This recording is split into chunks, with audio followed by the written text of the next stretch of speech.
ومن يضلله فلا هادي له أشهد أن لا إله إلا الله وحده لا شريك له وأشهد أن سيدنا محمدا عبده ورسوله لا نبي بعده صلاة وسلاما متلازمين دائمين على رسول الله محمد ابن عبد الله وعلى آله وأصحابه ومن والاه Subhanaka la ilma lana illa ma 'allamtana innaka antal alimul hakim. Rabbi shrah li sadri wa yassir li amri wahlul 'uqdatam min lisani yafqahu qawli, amma ba'du.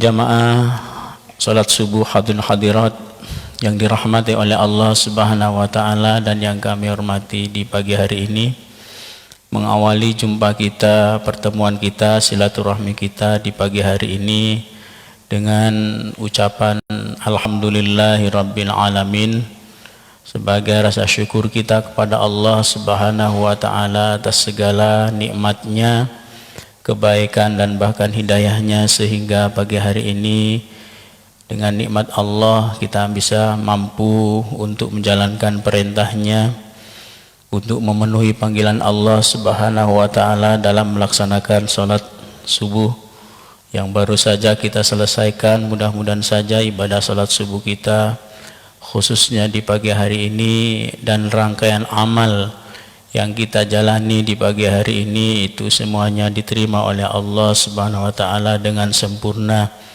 penerimaan yang sempurna, dan Allah akan juga membalas pada kita dengan limpahan kebaikan di dunia, curahan rahmatnya, berkahnya, hidayahnya, serta nikmatnya, dan Allah akan terus istiqomahkan kita di dalam kebaikan sampai akhir hayat kita nanti. Amin ya rabbal alamin.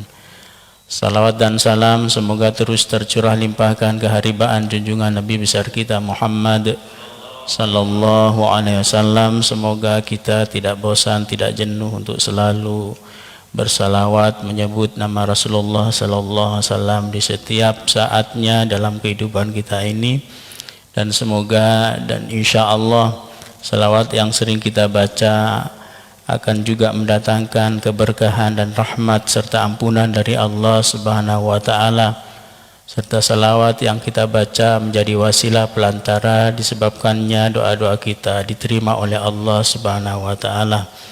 Dan yang terpenting semoga dengan terus kita mengingat Rasulullah sallallahu alaihi wasallam, ada rasa rindu dan cinta kepadanya dengan baca salawat, maka kita akan mendapatkan syafaatnya fi yaumil qiyamah nanti, sehingga kita sama-sama akan dimasukkan ke dalam surganya Allah bersama beliau Rasulullah sallallahu alaihi wasallam.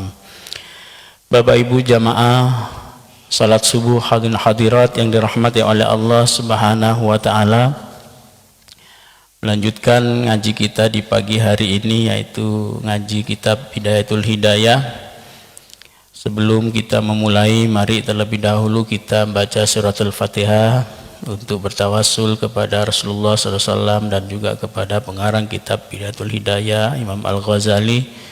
Mudah-mudahan saja khususnya di pagi hari ini kita mendapatkan keberkahan daripada kitab dan kemanfaatan daripada ilmu yang dituangkan di dalam kitab ini, serta kita akan mendapatkan keberkahan di pagi hari ini. Amin ya rabbal alamin. Ala hadhihi niyyah wa ala kulli niyatin salihatin bi ridhaillahi ta'ala wa bi syafaati Rasulillah sallallahu alaihi wasallam wa bi barakati hadzal kitab. Al-Fatihah. A'udzubillahi minasyaitonir rajim. Bismillahirrahmanirrahim. Alhamdulillahi rabbil alamin. Ar-Rahmanir Rahim Maliki Yaumiddin. Iyyaka na'budu wa iyyaka nasta'in. Ihdinas siratal mustaqim, siratal ladzina an'amta 'alaihim ghairil maghdubi 'alaihim waladdallin. Amin. Qala al-muallif rahimahullahu ta'ala wa nafa'ana bihi fi ulumihi fid daril amin. Bismillahirrahmanirrahim. Wajtanib fi wudu'ika sab'an, la tanqud yadaka fatarushul ma'a wa la taltim ra'saka wa wajhaka bil ma'i latman wa la tatakallam fi athna'il wudu'i wa la tazid fil ghusli ala 3 marratin. wala tukaththir sabbal ma'i min ghairi hajatin bi mujarradil waswasati falil muwaswisina syaitanun yal'abu bihim yuqalu lahul wahanu. Bismillahirrahmanirrahim. Wajtanib fi wudu'ika, maka hindarilah di dalam wudu'mu. Jadi setelah di sini menerangkan tentang rukun-rukunnya wudu beserta doa-doanya, dari mulai membasuh muka beserta doanya, kemudian juga dilanjutkan membasuh tangan beserta doanya yang sudah kami sampaikan di beberapa pertemuan yang lalu, dan juga ketika mengusap kepala beserta doanya, serta membasuh telinga atau mengusap telinga beserta doanya sampai membasuh kaki, bahkan terakhir ditutup dengan doa setelah berwudu yang sudah kami juga bacakan di pertemuan yang lalu. Maka setelah semuanya selesai kita kerjakan di dalam berwudu, setelah rampung berwudunya, ada satu hal yang tidak boleh kita tinggalkan, yaitu kita harus memperhatikan ataupun kita harus menghindari dari perkara-perkara yang tentunya juga dapat merusak keutamaan wudu. Ada 7 perkara kata di sini yang harus kita jauhi, sekalipun perkara itu tidak sampai pada pembatalan wudu, tetapi setidaknya itu mengurangi akan keutamaan wudu. Ada 7 hal yang harus kita hindari, yang harus kita jauhi di dalam berwudu. Salah satu di antaranya seperti yang disampaikan di sini, bahwa wajtanib fi wudu'ika, dan jauhilah di dalam wudu'mu, kata Imam Ghazali, sab'an, 7 hal, 7 perkara. Jadi agar wudu kita nanti sempurna, maka kita harus berusaha untuk menjauhi 7 perkara ini di dalam kita berwudu. Pertama itu la tangqud yadaka fatarushul ma'a. Setelah kita berwudu dan setelah kita membaca doa setelah berwudu yang kita tahu doanya, maka jangan sampai kita menggibas-gibaskan tangan. Jadi jangan sampai kita menggibas-gibaskan tangan ataupun mungkin menggibaskan wajah yang saat itu masih ada air, sehingga air itu akan memercik, ya. Jadi bahwa tidak boleh kita ketika setelah selesai berwudu tak boleh menggibas-gibaskan tangan. Dan bahkan di dalam hadis itu Rasulullah mengatakan bahwa makruh hukumnya orang yang selesai berwudu dia mengelap air wudunya, baik di wajah terutama. Ini kan satu kebiasaan kita setelah kita berwudu terkadang merasa reseh dengan air yang ada di wajah. Akhirnya kita mengambil sapu tangan atau handuk untuk mengelap air yang ada di wajah, air wudhu yang ada di wajah. Lah hal semacam itu tidak diperbolehkan, sekalipun tidak diperbolehkannya itu tidak setingkat pada keharaman, tetapi hanya makruh. Paling tidak sekalipun itu hukumnya makruh, kita untuk mengelap ataupun mengeringkan air wudhu, ya, yang ada di anggota wudhu kita ini, itu sekalipun makruh tetapi bisa menghilangkan keutamaan daripada wudhu. Sedangkan keutamaan wudhu ini melalui hadis-hadis Rasulullah itu luar biasa sekali nantinya bagi orang yang dia berwudhu dengan sempurna. Bahkan di dalam satu hadis Rasulullah mengatakan bahwa, kata Rasulullah, man tawaddo'a, siapa saja yang berwudu lis-sholati fa ahsanal wudu'a, siapa saja yang berwudu untuk mengerjakan sholat kemudian dia memperbaiki, membaguskan wudunya, maka apa yang akan Allah berikan kepada orang itu yang dia berwudu yang tujuannya itu untuk mengerjakan sholat, baik itu sholat wajib maupun sholat sunat, fa ahsana wudu'ahu, dia tidak hanya sekedar berwudu tetapi menyempurnakan, membaguskan, membaikkan wudunya.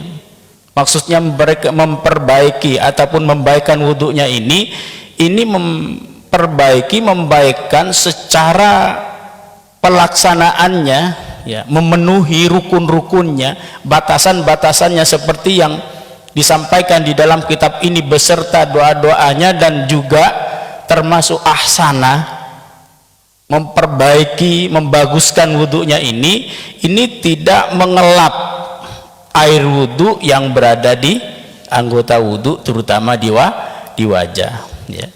Jadi orang yang kata Rasulullah berwudu untuk mengerjakan sholat, fa ahsanal wudu'a, kemudian dia membaguskan wudunya, tsumma qoma ila sholati, kemudian dia berdiri untuk mengerjakan sholat, maka fa innahu yakhruju min khati'atihi kayaumin waladathu ummuh. Orang yang berwudu kemudian menyempurnakan, membaguskan wudunya itu dia niatkan untuk digunakan untuk sholat, kemudian setelah berwudu dia juga mengerjakan sholat, maka kata Rasulullah sallallahu alaihi wasallam, fa innahu yakhruju min khati'atihi kayaumin waladathu ummuh, maka akan keluar semua segala kesalahan dan dosa-dosa kecilnya dari tubuhnya, sehingga saat itu orang itu kayaumin waladathu ummuh, seperti bayi yang baru terlahir dari ibunya. Itu keutamaan berwudu yang kita baguskan, yang kita sempurnakan. Dalam artian, kok seandainya saat itu kita berwudu dengan sempurna, ya, kemudian kita berdoa kepada Allah Subhanahu wa ta'ala, maka insya Allah doa-doa saat itu kita akan diterima oleh Allah Subhanahu wa ta'ala. Karena di antara salah satu waktu terkabulnya doa itu ketika selesai berwudu, asalkan wudu yang kita kerjakan itu kita kerjakan dengan sesempurna mungkin. Termasuk salah satu daripada kesempurnaan kita berwudu itu tidak mengusap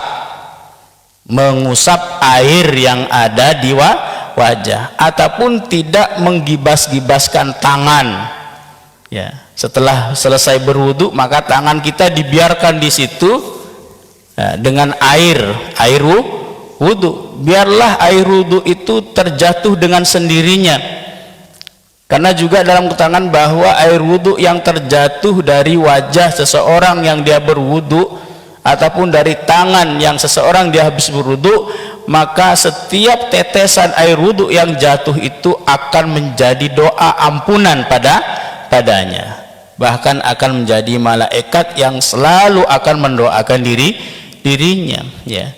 Makanya dilarang, sekalipun larangan itu tidak setingkat haram, tetapi hanya sebatas makruh. Paling tidak itu bisa menghilangkan keutamaan kita di dalam berwudu. Jadi Bapak Ibu jamaah salat subuh yang dirahmati oleh Allah Subhanahu wa taala, yang pertama yang harus kita jauhi di dalam berwudu yaitu tidak boleh kita menggibas-gibaskan tangan, ya, setelah selesai berwudu, ataupun menggibaskan air di muka kita dengan tangan setelah selesai berwudu, sehingga air itu akan menciprat, kan, ya, keluar, ya. Selain itu bisa menghilangkan keutamaan dan juga bisa nanti mengganggu orang lain.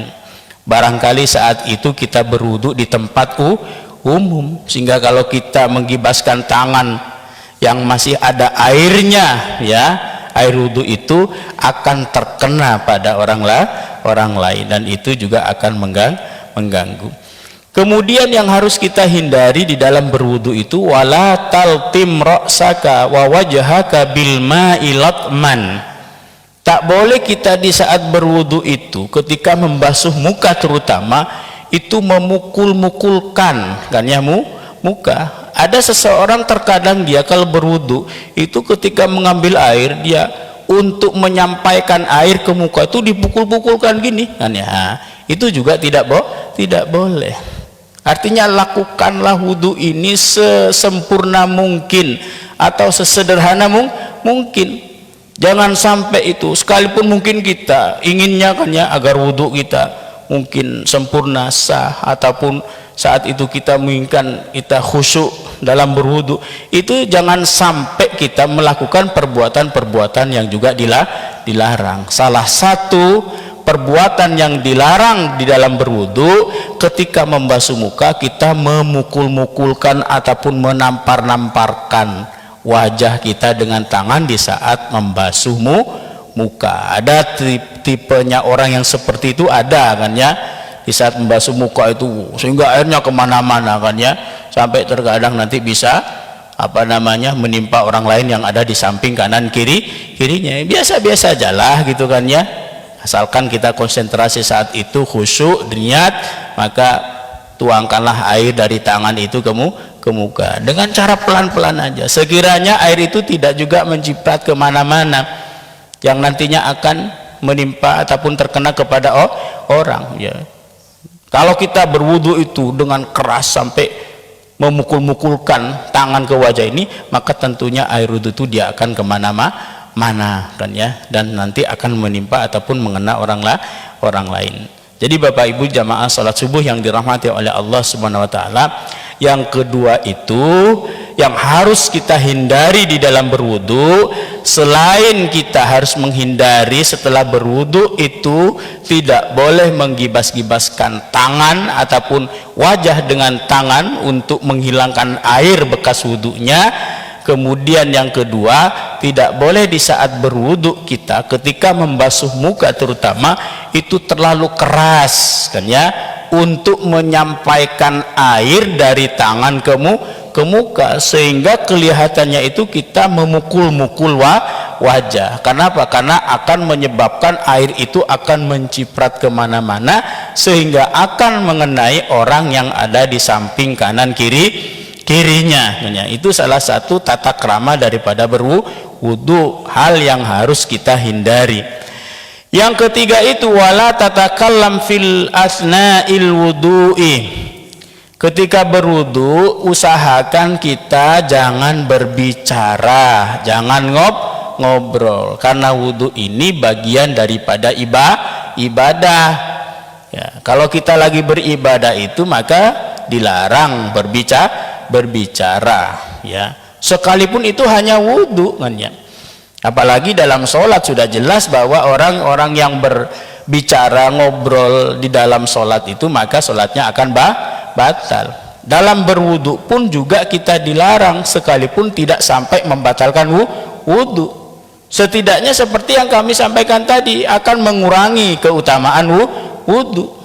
Jadi di saat berwudu, agar betul-betul kita saat itu kita konsentrasi dan khusyuk kepada Allah ketika beribadah wudu, maka jangan sampai kita ngobrol ataupun berbicara dengan kawan kita yang ada di samping kita, baik di kanannya maupun di kirinya. Sepenting apapun obrolan kita, usahakan jangan sampai itu kita terjadi ataupun ngobrol. Harus betul-betul kita jauhi.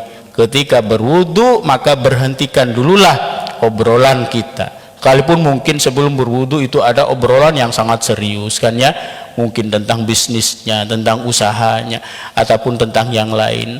Tapi saat itu ketika kita akan berwudu sudah memasuki kan ya tempat wudu, di keran mungkin kan ya, apalagi di saat membasuh muka, maka stop semuanya itu. Kalau seandainya ada kawannya yang mengajak ngobrol, udah jangan dihiraukan, karena saat itu kita lagi berwudu kan ya, beribadah menghadap Allah. Yang terpenting, yang lebih utama saat itu kita menghadap Allah Subhanahu wa taala ya. Karena untuk memenuhi panggilan Allah itu harus kita utamakan daripada yang lain. Jadi makanya ketika kita berwudu, salah satu yang harus kita hindari, yang nomor 3 adalah jangan sampai kita berbicara di tengah-tengah kita berwudu fi asna'il wudu'i.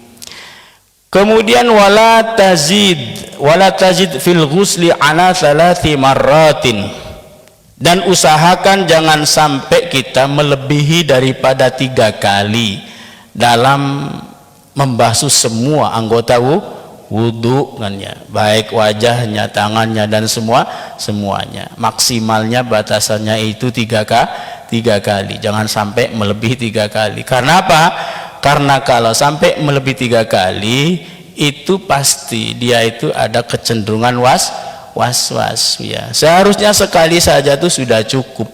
Kalau merasa tidak cukup itu maka harus diratakan dengan tangan, jangan terus ditambah dengan air kan ya.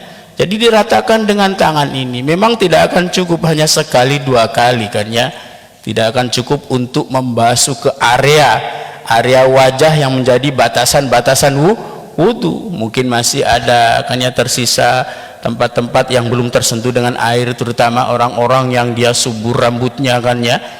Orang laki-laki yang subur rambutnya tumbuh kumisnya dengan begitu lebat tebalnya sehingga breoknya juga memang harus itu. Kalau mempunyai breok ataupun jenggot yang tebal, kumis yang tebal, itu harus betul-betul air wudhu itu harus menyentuh ke dalam kulit, harus dicela-celai. Tetapi tidak haruslah juga menambahkan ulangan-ulangan itu dalam membasuh kan ya. Dengan cara apa kita untuk menyempurnakan agar tersentuh semua anggota wudhu, terutama di wajah ini dengan air wudhu itu dengan cara kita cukup untuk meratakannya dengan tangan ya. Oleh karena itu maka kata di sini yang harus juga kita hindari ketika berwudhu, jangan sampai kita membasuh anggota wudhu ini itu melebihi daripada 3 kali. Batasan maksimal itu hanya 3 kali. Wala tukatsir sabbal ma'i min ghairi hajatin, dan jangan melebihkan ataupun memperbanyak sabbal ma', penggunaan air min ghairi hajatin, dari tanpa hajat. Jadi usahakan seusaha mungkin kan ya, kita harus meminimalkan dalam penggunaan air ini ya. Karena memang dalam keterangan seperti yang kita dengar bahwa kita terlalu berlebihan dalam menggunakan air untuk beribadah baik wudhu maupun mandi hadas besar, maka hukumnya makruh. Bahkan di situ nanti akan menghilangkan akan pahala daripada ibadah wudhu tadi itu, kalau kita terlalu berlebihan dalam menggunakan air. Kita alhamdulillah kan ya, di negara kita Indonesia ini itu air begitu melimpah kan ya, sehingga kita tak terasa sekalipun menggunakan air itu begitu banyak, bahkan melebihi daripada ukuran penggunaan. Terkadang mandi saja itu sampai berjam-jam kan ya, nyiramnya itu sampai 100 kali, padahal 2 kali 3 kali saja cukup. Badan kita tak kotor-kotor amat kan ya, apalagi yang kerja kantoran, kerja perusahaan, kerja yang di tempat yang tertutup, di mana ada kotorannya kan ya. Cuman terkadang ketika kita masuk ke kamar mandi itu betah ada kamar mandi kan ya, sehingga terus menyiram-nyiram badan, padahal itu sudah melebihi batas. Lah hal semacam itu tidak diperbolehkan. Sekalipun hanya sekedar mandi, apalagi mandi yang tidak diwajibkan, mandi yang mubah. Artinya mandi ini kan ya, selain mandi yang tidak diwajibkan atau disunatkan, itu hukumnya kan mubah. Mandi tidak mandi ya terserah kita, sekalipun ada resikonya kan ya, resikonya ya mungkin bau gitu aja kan ya. Tapi setidaknya itu kan bukan kewajiban. Yang diwajibkan itu ketika kita habis mungkin hadas besar kan ya, entah itu junub ataupun yang perempuan mungkin setelah terputusnya haid ya, itu baru diwajibkan mandi. Ataupun mandi yang disunatkan, mandi hari Jumat, mandi hari Idul Adha dan Idul Fitri, dan juga mandi taubat kan ya, itu baru disunatkan. Artinya saat itu kita dianjurkan untuk mandi. Tapi selain daripada itu, hukum mandi itu adalah mubah.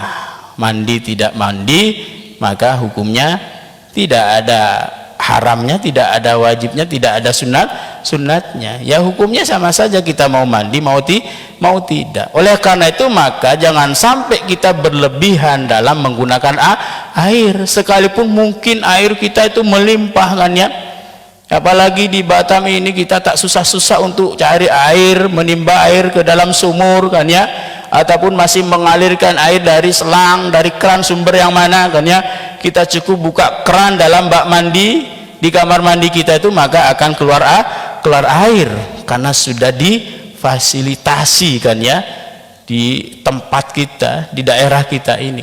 Tetapi sekalipun seperti itu, jangan sampai juga kita berlebihan di dalam menggunakan air. Selain kita berlebihan itu akan makruh dalam penggunaan air, itu juga akan menyebabkan membengkaknya pembayaran air kan, yang seharusnya mungkin habis 100.000 bisa jadi nanti habis 300.000, padahal hanya keluarga bukan usaha, sehingga membuat orang yang istilahnya pelayanan itu heran, ini kenapa kok sampai bocor mungkin kan ya, seperti itu. Kenapa? Karena terlalu boros dalam penggunaan air. Jadi dalam penggunaan air itu di dalam beribadah wudhu, maka tidak diperbolehkan, harus kita menggunakan seirit mungkin. Makanya kalau kita berwudu ini kan ya pakai keran, terutama di masjid kan ya, yang tempat umum ini kan ya, itu kalau kita habis membasuh muka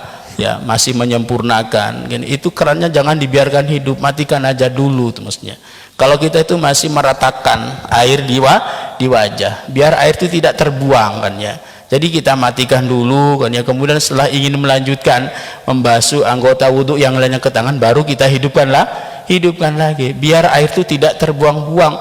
Air yang terbuang-buang saat itu namanya mubadir. Ingat, mubadir itu salah satu daripada perbuatan syaitan. Wala tubadir fa innal mubadzirina kanu ikhwanash syayatin. Jangan memubadzirkan, menyanyiakan kata Allah Subhanahu wa taala dalam hal apapun, karena mubadzir ini bagian daripada perbuatan dan juga saudaranya setan ya. Oleh karena itu maka harus kita selainnya betul-betul diatur kan ya, terutama ketika kita berwudu di masjid, karena masjid ini adalah penggunaan secara umum bukan pribadi. Ini masjid ini adalah wakaf kan ya, untuk umat, sehingga haruslah kita betul-betul menggunakannya itu dengan penuh hati-hatian sesuai dengan kebutuhannya kan ya.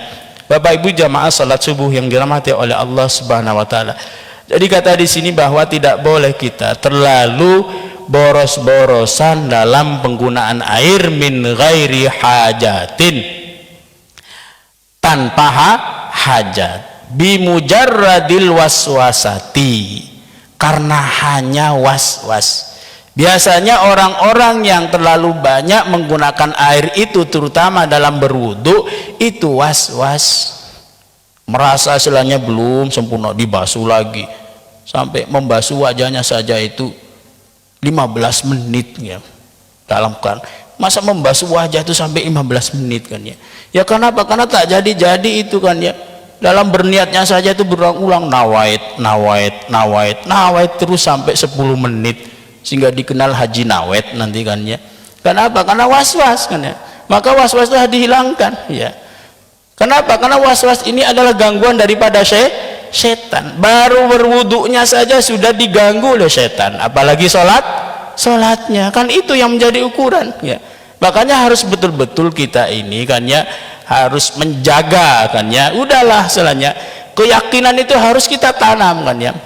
Jadi jangan merasa oh ini kurang sah, oh ini kurang sempurna ya. Kalau ingin menyempurnakan dalam membasuh wajah ini, bukan diulang-ulang dengan membasuhnya, sempurnakan saja dengan diratakan dengan tangan, karena air ini masih tersisa di wajah ya. Memang kita harus sempurnakan itu kan ya, apalagi wajah kita ini sangat jauh dengan wajahnya Rasulullah. Mungkin Rasulullah itu hanya cukup mungkin sekedar berwudu itu hanya sekedar pakai gelas seloki kan ya, yang pernah kita dengar dengan ya dari hadis itu. Tapi bisa cukup ya untuk berwudu dari mulai membasuh mukanya sampai tangan dan sampai kakinya, karena memang wajah Rasulullah itu luar biasa sekali, licin sekali, siram setetes saja tuh air langsung meratakah sendiri ke wajahnya. Beda dengan wajah kita yang dipenuhi dengan tambalan-tambalan dan lain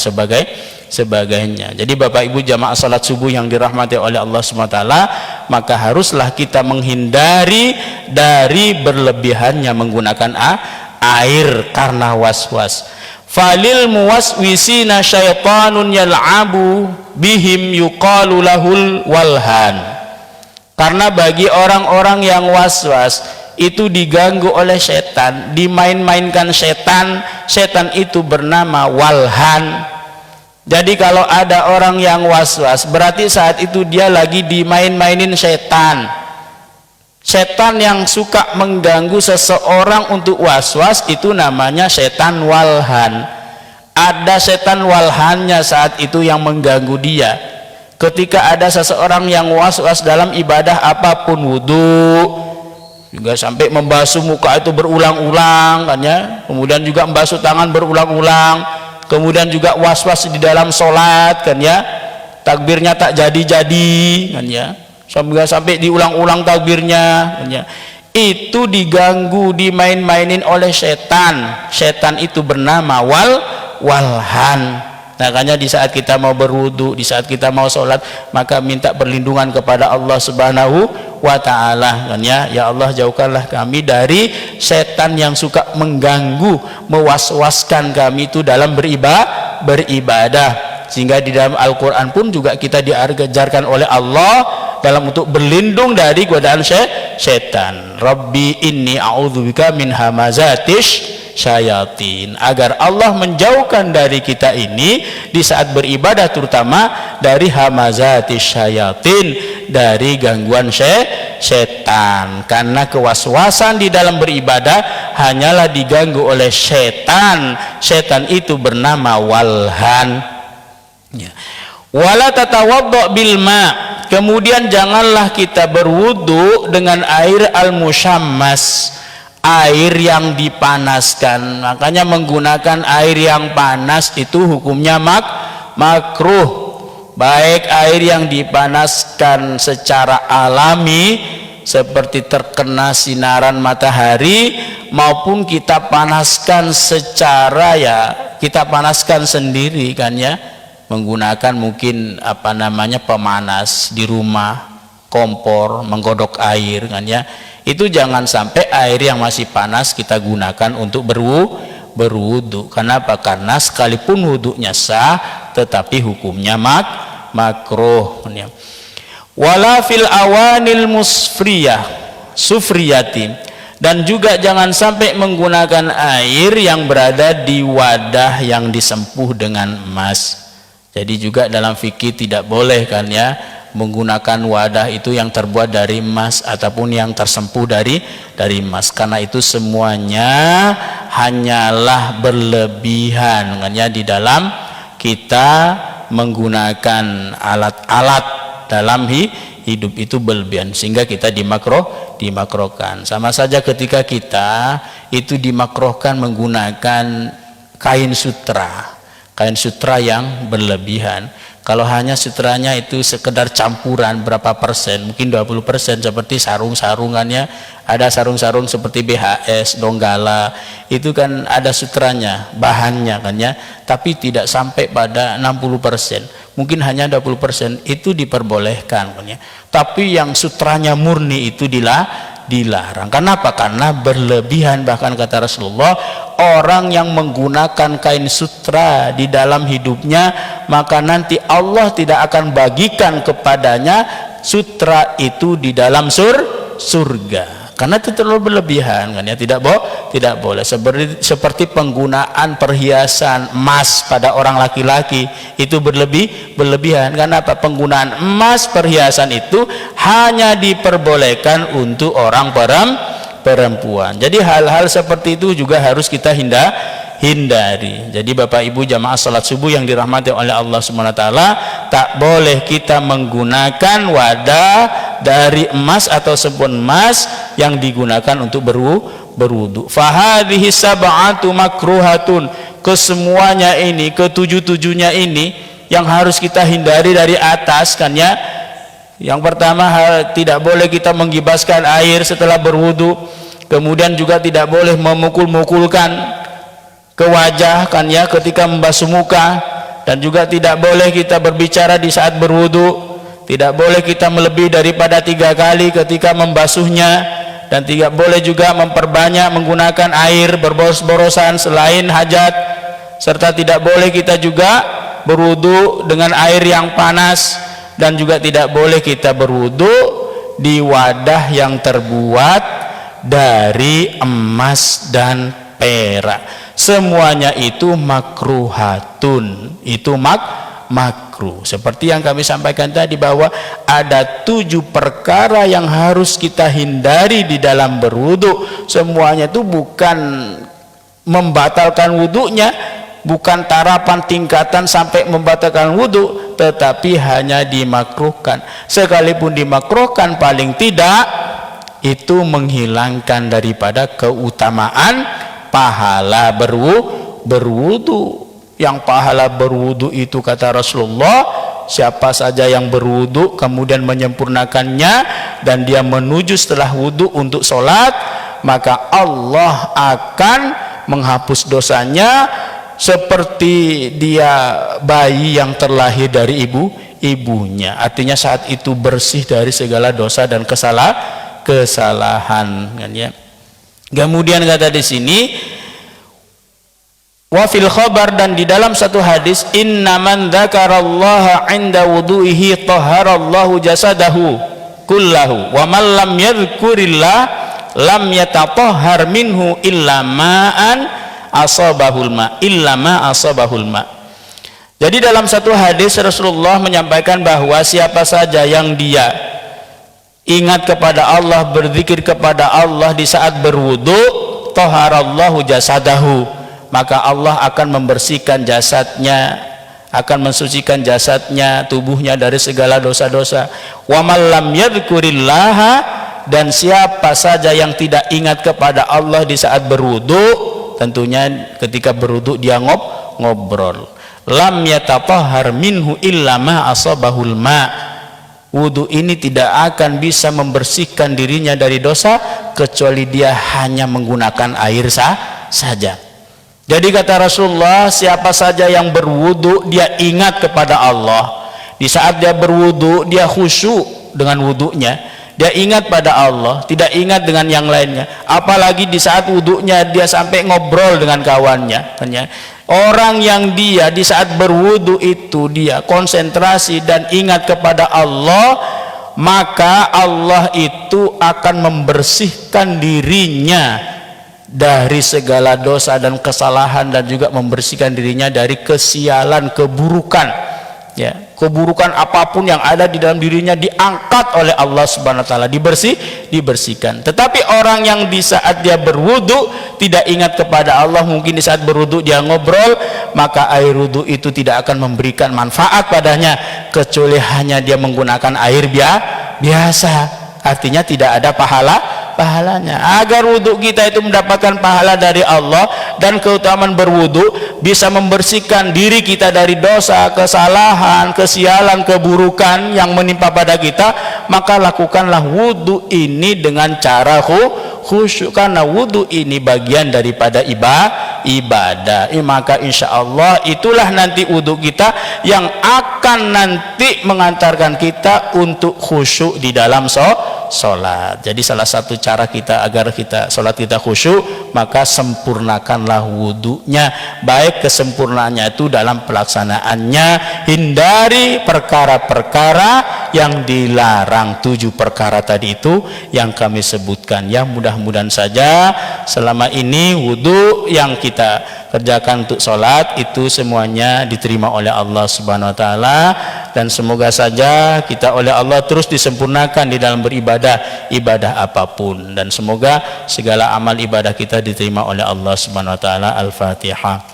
A'udzubillahi minasyaitonirrajim. Bismillahirrahmanirrahim. Alhamdulillahi rabbil alamin arrahmanir rahim maliki yaumiddin iyyaka na'budu wa iyyaka nasta'in ihdinas siratal mustaqim siratal ladzina an'amta 'alaihim ghairil maghdubi 'alaihim waladdallin. Mungkin ini saja untuk jumpa kita pada pagi hari ini. Kita lanjutkan di pertemuan berikutnya. Dari kami hadanallahu wa iyyakum ajma'in. Wassalamualaikum warahmatullahi wabarakatuh.